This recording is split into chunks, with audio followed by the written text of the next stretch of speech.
I recall Noel Oakeshott once told me, "Do forgive me, sir, if I am threatening your credibility in film discourse, not that anything could possibly do so," that when he viewed Sunrise, A Song of Two Humans, from F.W. Murnau, released in 1927, he thought it was so simplistic as to be uninsightful and ordinary, a far cry from the likes of Apocalypse Now, Marketa Lazarova, Die Nibelungen, Akira Kurosawa, or the end of Evangelion.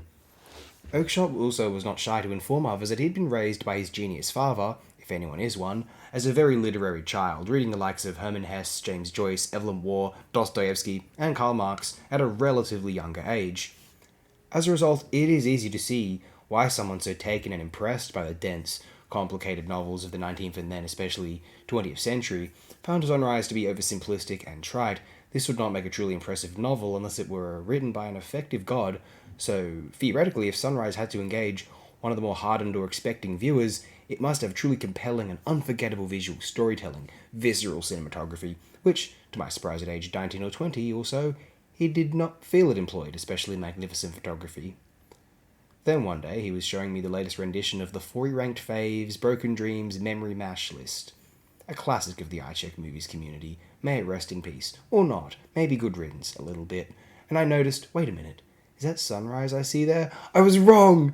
I was so wrong! It has like the best cinematography of the whole silent era. Maybe it does that. Maybe it does that. It's certainly on the very short list, we can all acknowledge. I tend to think of Murnau as my favourite silent director, along with Lang plausibly, although the key work for me is not Sunrise, though I thoroughly revere it.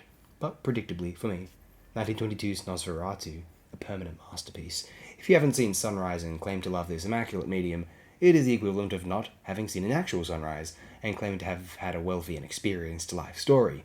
Which is to say, it is not difficult, truly, to witness a sunrise, so if one never has, they wonder what they have been doing. It is not difficult to view or access Murnau Sunrise, so if someone got to like 30 without ever seeing it whilst claiming to appreciate the film medium, what are your priorities? They aren't admirable.